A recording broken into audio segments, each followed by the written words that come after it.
బిచ్చగాడైనా బలిసునోడైనా పోరాడేది పైసల కోసమే. మరి తేడా ఎక్కడ వస్తుంది అంటే ఆ పైసలు ఒకరికి బతుకునిస్తే ఇంకొకరికి బలుపునిస్తుంది. ధనవంతుడు వేలకు తింటాడు, ముష్టివాడు కూడా వేలకు తింటాడు. తేడా ఏమంటే ధనవంతుడు కోరింది తింటాడు, ముష్టివాడు వేసింది తింటాడు. కోరింది తినేవాడు కర్మయోగి, వేసింది తినేవాడు భక్తి యోగి. డబ్బును పొదుపు చేసేవాడు జీవితంలో ఎదుగుతాడు. మాటను అదుపుగా వాడేవాడు సమాజంలో ఎదుగుతాడు. మాటలే కదా అని తేలిగ్గా తీసి పారేయకండి.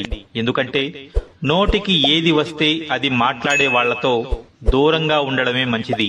ఎందుకంటే అటువంటి వారు ఎన్నాళ్ల బంధాన్నైనా ఒక్క మాటతో తెంచేయగలరు. మాటలే మనుషుల మధ్య దూరాన్ని దగ్గర చేయగలవు, అదే దగ్గరను దూరము చేయగలవు. మాటలే మనుషుల జీవితంలో అమృతాన్ని నింపగల. బిచ్చగాడైనా